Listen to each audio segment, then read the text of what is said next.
Selamat pagi Ibu dan teman-teman. Sekarang saya akan menjelaskan tentang esai saya berupa water sprout. Yang pertama, water sprout merupakan angin puting beliung dengan bentuk yang mencurut, yang kuat, dan berada di atas permukaan air. Namun, water sprout tidak hanya terjadi di laut. Water sprout juga sering terjadi di danau yang memiliki permukaan yang cukup luas.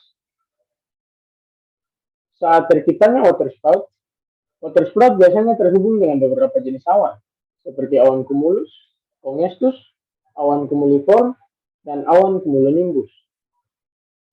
Namun, bila dibandingkan dengan angin puting beliung yang terjadi di daratan, kekuatan dari water sprout tentunya lebih kecil dan juga lebih lemah.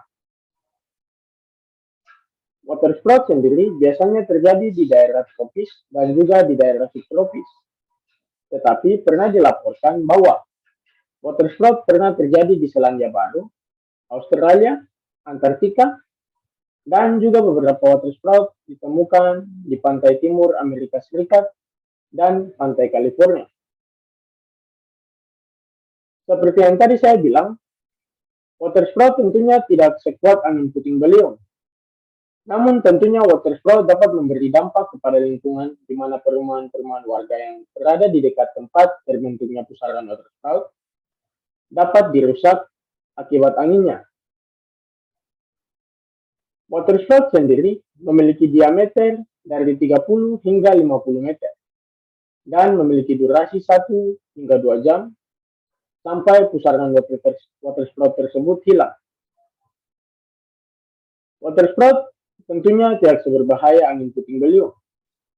Namun, bila seseorang berada di dekat pusaran water sprout tersebut, tentunya orang tersebut akan ditarik masuk ke dalam pusaran tersebut. Dan tentunya orang tersebut tidak akan selamat. Dan pecahan-pecahan bangunan yang terbawa di dalam putaran water sprout dapat terhempas ke tempat-tempat lain. Tentunya dapat masuk ke dalam danau yang berada di dekat tempat terjadinya water sprout tersebut. Dan puing-puing tersebut dapat menyebabkan pencemaran pada air di danau tersebut yang akan memberi kerugian kepada warga yang mengambil sumber air bersih dari danau tersebut. Puing-puing tersebut juga selain memberi pencemaran dapat menjatuhkan korban jiwa.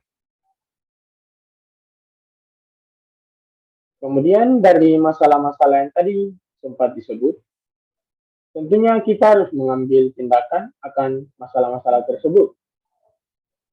Hal yang dapat kita lakukan untuk mengatasi atau menindaki masalah tersebut adalah dengan yang pertama, mengajarkan warga-warga tentang ciri-ciri atau tanda-tanda akan munculnya water sprout di danau mereka, agar mereka bisa saling menginfokan dan secepatnya mengevakuasi 1-2 km jauhnya dari tempat terciptanya pusaran water sprout.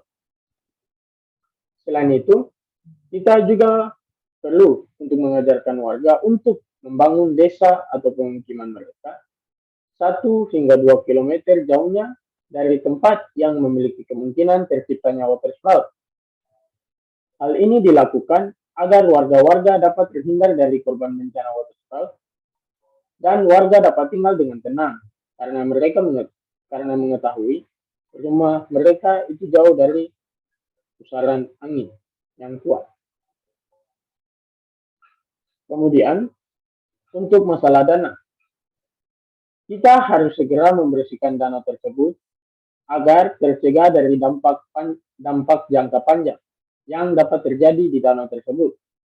Dan pencemaran yang terjadi di danau tersebut tidak melewati daya lenting lingkungan. Dan hal ini dilakukan agar para warga yang menggunakan danau tersebut sebagai sumber air bersih tidak perlu mencari sumber air yang baru. Sekian penjelasan dari saya. Terima kasih.